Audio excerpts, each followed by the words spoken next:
તો આ તરફ વડોદરામાં ટેમ્પો ચાલકની જોખમી સવારી, જોખમી રીતે સળિયા ટેમ્પા પર લઈ જવાનો વિડીયો સામે આવ્યો છે। રોડ પર સળિયા ઢસડતા દેખાઈ રહ્યા છે અને તે રીતે ટેમ્પો ચલાવ્યો। કારેલીબાગ પાસેનો આ વિડીયો કે જે વાયરલ થઈ રહ્યો છે। સળિયા રોડ પર ઢસડાતા આગના તણખા નીકળી રહ્યા છે। સળિયા ટેમ્પોની બહાર રહેતા અકસ્માતનો પણ ભય છે। તો આ પ્રકારે જોખમી સવારીનો આ વિડીયો સામે આવ્યો છે।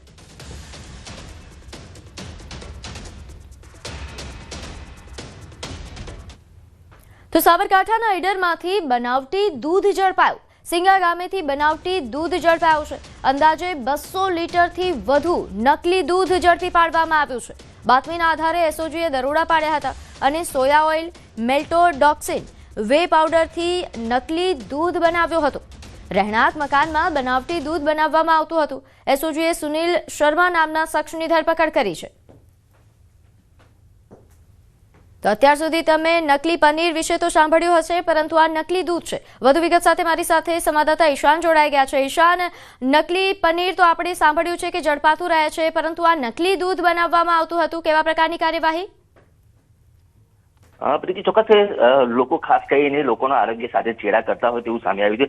નકલી દૂધ હોય, નકલી પનીર હોય, હવે નકલી દૂધનું પણ સામે આવ્યું છે। ઈડરનું જે સિંગા ગામ છે કે જ્યાં નકલી બનાવટી દૂધ રહેણાંક વિસ્તારમાં જે બનાવટી દૂધ વેચતા હતા તે લોકોની બાતમીના આધારે એસઓજીની ટીમ ત્યાં પહોંચી હતી ને ઘટનાસ્થળે ત્યાં પહોંચી તો જે દૂધ નકલી બનાવવાનું દૂધનું પાવડર સહિતનું સાધન સામગ્રી પણ જપ્ત કરી છે। આ ઉપરાંત જે એક ઈસમ હતો કે જે આ દૂધ બનાવતો હતો તેને પણ અટકાયત કરી છે। હાલ તો આ આરોપીને અટક કરીને આગળની બધી તપાસ હાથ ધરી છે અને આ સિવાય પણ આના અંદર પણ સંડોવાયા હતા, દૂધ કઈ રીતે વેચતા હતા તેની પણ હાલ તો પોલીસે તપાસ શરૂ કરી છે। જી બિલકુલ। અને ઈશાન, આ મામલે કડક કાર્યવાહી થવી ખૂબ જરૂરી છે, કારણ કે દૂધ તો દરેકના ઘરમાં જાય છે અને એ પણ જો નકલી દૂધ બને તો એ ખૂબ જ હાનિકારક હશે। આ જે દૂધ બનાવવામાં આવતું હતું, કયા પ્રોડક્ટનો ઉપયોગ થતો હતો અને તેની શરીર પર કેવા પ્રકારની અસર થઈ શકે? કે આજે નકલી દૂધ બનાવતા હતા એમાં અલગ અલગ પ્રકારનું જે પ્રોડક્ટો છે પ્રોડક્ટોનો ઉપયોગ કરવામાં આવતો હતો। ખાસ કરીને જે અંદર સોયા ઓઇલ હોય, મેટોડોક્સિન હોય કે વે પાવડર હોય, તે અલગ અલગ પ્રકારના જે પાવડરો અંદર નાખવામાં આવતા હતા અને આ રીતે દૂધને ઘટ કરીને જે દૂધનો કલર દેખાય એ પ્રકારનો જે પાવડર અંદર એડ કરવામાં આવતો, જેના કારણે લોકોને આ દૂધ સરળતાથી લઈ શકે। પરંતુ જે લોકોના આરોગ્ય સાથે ચેડા કરતા સામે આવ્યું અને એસઓજીને જે આ બાતમી મળી હતી, બાતમીના આધારે એસઓજીની ટીમે ત્યાં તપાસ કરી તો ત્યાંથી મોટા પ્રમાણમાં 200 લીટર જેટલું દૂધનો જથ્થો બનાવટી દૂધનો જથ્થો પણ મળી આવ્યો છે। આ ઉપરાંત જે સાધન સામગ્રી દૂધ બનાવવાની હતી તે પણ હાલ તો જપ્ત કરીને આરોપીની અટકાયત કરી છે। જી પ્રીતિ। જી, આ ઉપરાંત ઈશાન, જે રીતે આપે જણાવ્યું કે હાલ એ દિશામાં પણ તપાસ થઈ રહી છે કે આ ઉપરાંત પણ આ વિસ્તારમાં ક્યાંક આ રીતે બનાવટી દૂધ બનાવવામાં આવી રહ્યું હતું કે કેમ, અને સાથે કેટલા લોકો સંકળાયેલા હશે આ કૌભાંડમાં?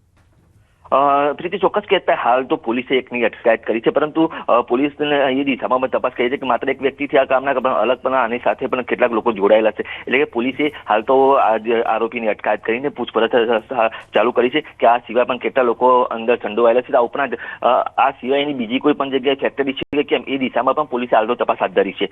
જી જી। અને ઈશાન, આ ઉપરાંત એસઓજી તરફથી કોઈ પ્રકારનું નિવેદન આપવામાં આવ્યું હોય કે કોઈ પ્રકારની જાણકારી આપવામાં આવી હોય, કોઈ સૂચના આપવામાં આવી છે જાહેર જનતા માટે? જી ચોક્કસ કે અત્યારે હાલ તો જે પોલીસ તપાસ ચાલુ છે અને જે આરોપી જે અટકાયત કરી છે અને જે સાધન સામગ્રી છે તે તમારે ક્યાંથી લાવ્યા હતા અને કઈ રીતે આનો ઉપયોગ કરતા હતા તે દિશામાં પોલીસ તપાસ કરી રહી છે અને આરોપીની અટકાયત કર્યા બાદ હજુ પણ બીજા કેટલા આરોપી સંડોવાયેલા છે તે દિશામાં તપાસ કર્યા બાદ જ જે સમગ્ર મામલો બહાર આવશે અને પોલીસ દ્વારા જે જાહેર કરવામાં આવશે કે આ દૂધ કેટલા પ્રમાણ કઈ રીતે લોકોને વેચતા હતા, એટલે કે આ દિશામાં પણ પોલીસ અત્યારે હાલ તપાસ હાથ ધરી છે। બિલકુલ ઈશાન, આભાર માહિતી આપવા બદલ। તો હાલ જે રીતે સંવાદદાતાએ જણાવ્યું કે આ બનાવ સામે આવ્યા બાદ ઘણા બધા સવાલો ઉઠી રહ્યા છે। આમ લોકોના આરોગ્ય સાથે જે લોકો ચેડા કરી રહ્યા છે તેમના સામે કડક કાર્યવાહી થવી એ ખૂબ જરૂરી છે।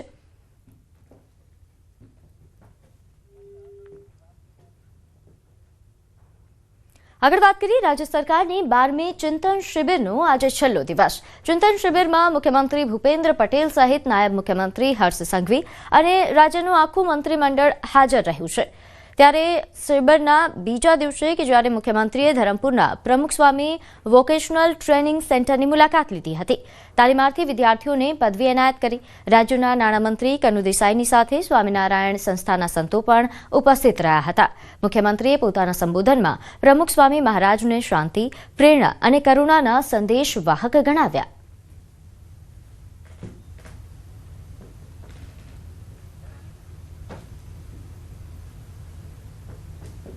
રામ મંદિર પર શાસ્ત્રોક્ત વિધિથી સંતવર્યોની હાજરીમાં ધ્વજારોહણ કરાવીને વડાપ્રધાનશ્રીએ સંત શાસ્ત્ર અને સંસ્કૃતિનો ત્રિવેણી સંગમનો મહિમા કર્યો છે. પૂજ્ય પ્રમુખ સ્વામી મહારાજ પણ એવી ત્રિવેણી શાંતિ, પ્રેમ, કરુણાના સદગુણોને સંદેશ સમગ્ર વિશ્વમાં ફેલાવ્યો છે. રાજ્યના મંત્રીઓએ માણ્યો ઉંબાડિયાનો સ્વાદ. વલસાડના ધરમપુરમાં મંત્રીઓએ ઉંબાડિયા પાર્ટીમાં હાજરી આપી. નાયબ મુખ્યમંત્રી હર્ષ સંઘવી, નાણામંત્રી કનુભાઈ દેસાઈ સહિત સરકારના અન્ય મંત્રીઓએ ઉંબાડિયા પાર્ટી માણી. હર્ષ સંઘવીએ પાર્ટીમાં ઉંબાડિયું પણ પીરસ્યું હતું. વલસાડ જિલ્લાની જાણીતી વાનગી છે ઉંબાડિયું. ધરમપુરમાં ચાલી રહેલી સરકારની ચિંતન શિબિરમાં તેમના મંત્રીઓ તમામ હાજર રહ્યા હતા અને તેમના દ્વારા ઉંબાડિયું પાર્ટી કરવામાં આવી.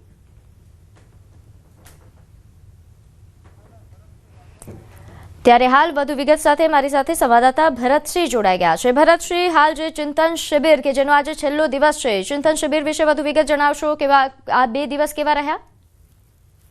બિલકુલ, છેલ્લા 3 દિવસીય ચિંતન શિબિરનો આજે 3જો દિવસ છે. અંતિમ દિવસે બપોર બાદ છે સમાપન થશે, જેમાં રાજ્યના મુખ્યમંત્રી ભૂપેન્દ્રભાઈ પટેલની સાથે નાયબ મુખ્યમંત્રી હર્ષ સંઘવીની સહિત આખું પ્રધાનમંડળ છે એ પણ ઉપસ્થિત રહેશે. આપણે જણાવી દઈએ કે 27 તારીખથી આ ચિંતન શિબિરની શરૂઆત થઈ હતી. ત્યારબાદ 3 દિવસ સુધી સતત સવારથી સાંજ સુધી વિવિધ સેશનો યોજાતા, જેમાં પર્યાવરણને લગતા સાથે હરિત ઉર્જાની સાથે સામૂહિક આરોગ્ય છે, આવા અલગ અલગ વિષયો પર છે દિવસ દરમિયાન છે વિવિધ સેશનો યોજાતા, ચર્ચા થતી, ચર્ચા વિચારણા થતી અને સેમિનારો યોજાતા હતા.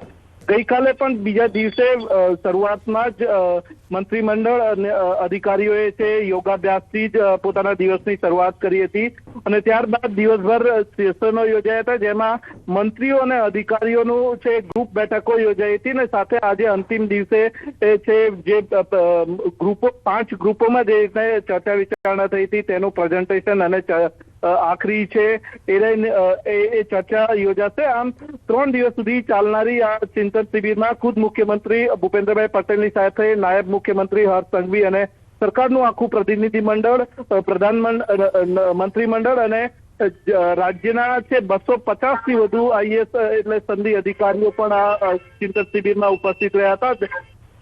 જોકે દિવસ દરમિયાન જે વિવિધ સેશનો યોજાય છે, ત્યારબાદ સાંજના સમયે હળવાશની પળો માણવા મંત્રીઓની સાથે સાથે અધિકારીઓ પણ આ રીતના વિવિધ પ્રવૃત્તિઓમાં જોડાય છે અને ગઈકાલે રાતના જે દિવસ દરમિયાન વિવિધ સેશનોમાં હાજરી આપ્યા બાદ સાંજના સમયે સમય મળતા છે રાજ્યના મંત્રીમંડળે છે ઉંબાડિયા પાર્ટીનો સ્વાદ માણ્યો હતો.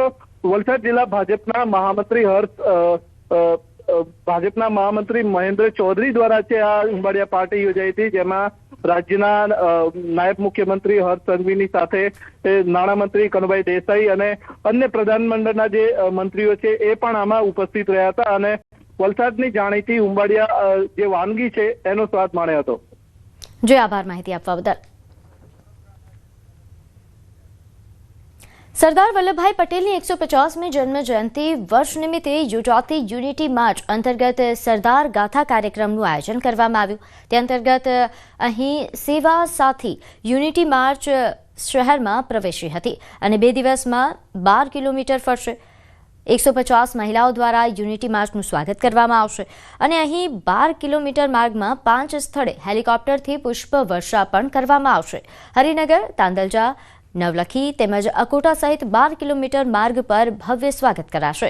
તેમજ અટલાદરા BAPS મેદાનમાં બીજેપી રાષ્ટ્રીય અધ્યક્ષ JP નડ્ડા સભા સંબોધન કરશે. કેન્દ્રીય મંત્રી પિયુષ ગોયલ પણ હાજરી આપશે.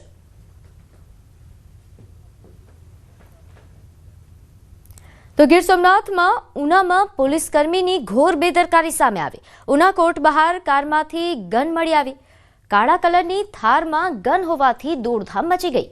કાર ધર્મેન્દ્રગીરી ગોસ્વામી નામના વ્યક્તિની નીકળી અને ધર્મેન્દ્રગીરી ગોસ્વામીને હાઈકોર્ટ દ્વારા હથિયારી ગાર્ડનું પ્રોટેક્શન આપવામાં આવેલું છે. કારમાં રહેલ 9mm કાર્બાઇન ગન પોલીસકર્મીની હતી, જ્યારે પોલીસકર્મી ગેરહાજર મળી આવ્યો. હાલ ગેરલાયક પોલીસકર્મી પર પગલાં લેવાની તપાસ અને આ અંગે જાણવા જોગ ઉના પોલીસ સ્ટેશનમાં ફરિયાદ દાખલ કરવામાં આવી છે. થાર ગાડીમાં એક વેપન પોલીસનું પડેલું હતું. જે થાર ગાડીની તપાસ કરતો આ ગાડી ધર્મેન્દ્રગીરી ગોસ્વામી નામના વ્યક્તિની હતી. આ ધર્મેન્દ્રગીરી ગોસ્વામીને નામદાર હાઈકોર્ટના આદેશ મુજબ પોલીસ પ્રોટેક્શન આપવામાં આવેલું છે હથિયારી ગાર્ડ સાથે. એટલે આ બંદૂક પોલીસની હોય એવું જણાઈ આવ્યું. ત્યાં પોલીસની હાજરી જણાઈ આવેલી નહીં, જેથી પોલીસની ગેરહાજરી બાબતે અને પોલીસ આ બાબતનો જવાબદાર કર્મચારી કોણની નિષ્કાળજી છે એ બાબતે તપાસ કરવા ચાલુ. હાલમાં ઉના પોલીસ સ્ટેશન ખાતે જાણવાજોગ દાખલ કરવામાં આવેલી છે. તો રાજકોટમાં એસઆઈઆરની કામગીરી વચ્ચે બીએલઓની ઓડિયો ક્લિપ વાયરલ થઈ રહી છે. સોસાયટીના પ્રમુખને આજીજી કરતા હોવાનું સામે આવ્યું. પ્રમુખને ફોર્મ પરત આપવા માટે આજીજી કરે છે. મહિલા બીએલઓ ફોર્મ અપલોડ ન કરાય તો ધમકી આપતા હોવાનો પણ દાવો કરી રહ્યા છે. રાત્રે 12 વાગ્યા સુધી ઓફિસમાં બેસાડી રાખતા હોવાનો ઉલ્લેખ થઈ રહ્યો છે. વાતચીતમાં મહિલા બીએલઓ રડતા રડતા આપઘાતની વાત કરે છે. પ્રમુખ આપઘાત ન કરવા માટે સમજાવી રહ્યા છે શિક્ષકોને. બીજું કઈ નહીં, મને એ બધા એના ભેગા કરી દો. મારે કોઈ રીતે ભેગું થાય એમ નથી. ઉપરથી મને રાતના 12 વાગ્યા સુધી ઓફિસમાં બેહાડે છે. હું કાલે 12:30 વાગે રાતના 12:30 વાગે બહુમાળી ભવનની ઓફિસમાંથી નીકળી. વિચાર કરો મારી હાલત કેવી હશે એમ. આ તો બહુ અઘરું કહેવાય.